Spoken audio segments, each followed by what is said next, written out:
वहीं बैठक में सभी थाना प्रभारियों से जानकारी भी ली है। तो वहीं सीसीटीवी कैमरों को अधिक से अधिक लगवाने के भी निर्देश दिए और कहा कि गैर जरूरी हथियार रखने पर रोक भी लगा दी जाए, इसके भी आदेश जारी कर दिए हैं। तो आपको बता दें कि आज कानून व्यवस्था की समीक्षा के लिए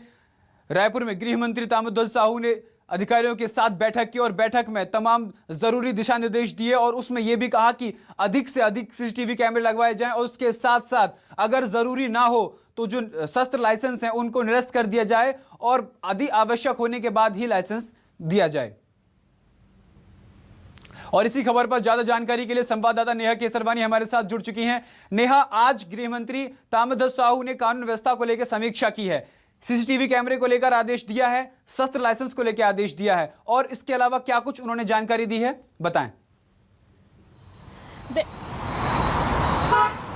देखिए, रायपुर छत्तीसगढ़ में ये कानून व्यवस्था को लेकर बैठक बहुत ही समय बाद हुई है। बीते दिनों से कोरोना और उसके बाद छत्तीसगढ़ में उपचुनाव चल रहे थे, जिसके बाद से कानून व्यवस्था को लेकर बैठक नहीं हुई थी और आज बड़े लंबे समय के बाद गृह मंत्री ताम्रध्वज साहू की अध्यक्षता में ये बैठक हुई है। और बैठक में खास तौर से जो बीते दिनों से देखा जा रहा है कि छत्तीसगढ़ में चाकूबाजी, हत्या और बंदूक चलने जैसी घटनाएं कई बार से सामने आ रही हैं, जिसको लेकर बैठक में मुख्य रूप से दिशा निर्देश दिए गए हैं। ये इस बैठक में मुख्य रूप से एसपी, एसएसपी और आईजी की उपस्थिति थी और रायपुर जिले के अंतर्गत आने वाले सभी थाना प्रभारी भी वहाँ पर मौजूद थे जहाँ पर ये बैठक हुई है। और खास तौर से बैठक में यदि हम बात करते हैं तो सबसे पहले गृह मंत्री ने सभी थाना प्रभारियों से बीते दिनों से किस तरीके की कार्रवाई हो रही है, थाने में किस तरीके के एफआईआर आ रहे हैं, एफआईआर दर्ज हो रहे हैं या नहीं, उन पर काम हो रहा है या नहीं, इस तरीके की रिपोर्ट सबसे पहले थाना प्रभारियों से ली गई। उसके बाद से बढ़ते क्राइम को देखते हुए जहाँ पर जिन जगहों में सीसीटीवी कैमरों की संख्या कम है वहां पर अधिक से अधिक सीसीटीवी कैमरे लगाने के भी निर्देश एसपी को दिए हैं। इसके साथ ही बैठक में अन्य मुद्दों के हम बात करते हैं तो नया रायपुर जो सबसे ज़्यादा जहां पर क्राइम होते हैं वहां पर 3 पुलिस थाना क्षेत्र आता है। उन तीनों थाना प्रभारियों को कहा गया है कि रात में सबसे अधिक वहां पर पेट्रोलिंग जो है वो बढ़ाई जाए और पेट्रोलिंग बढ़ाई जाए और पूरे बढ़ते सायरन के साथ जो है वो पेट्रोलिंग की जाए ताकि जो है यहाँ पर कानून व्यवस्था को देखी जाए। उसके साथ ही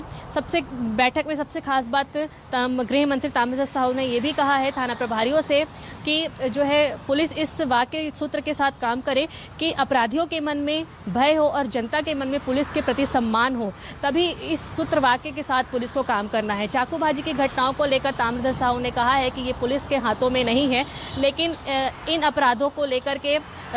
अपराधियों को पकड़ना ये पुलिस के हाथ में है, ये मायने रखता है और इस पर ही जो है वो काम किया जा रहा है। वहीं पर मुख्य रूप से जो है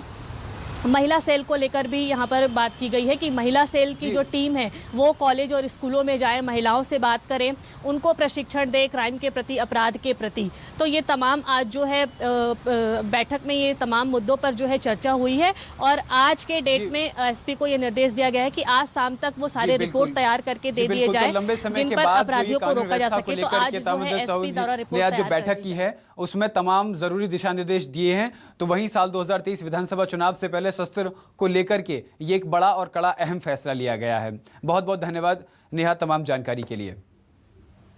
शुरुआत हम लोगों ने किया सीसीटीवी कैमरा किन अंचलों में और नहीं लगा है, क्योंकि अपराधी पकड़ने के लिए सबसे बड़ा सहायक आज की तारीख पे कैमरा हमारे लिए बहुत बड़ा सहायक साबित हुआ है। अब तक के जितने बड़े बड़े प्रकरण हम लोगों ने किए हैं, चाहे मोबाइल हम लोग और कैमरा, ये 2 चीज़ें हमारे लिए काफ़ी सहायक सिद्ध हुआ है। तो कैमरा ज़्यादा से ज़्यादा लगवाने के लिए मैंने कहा है।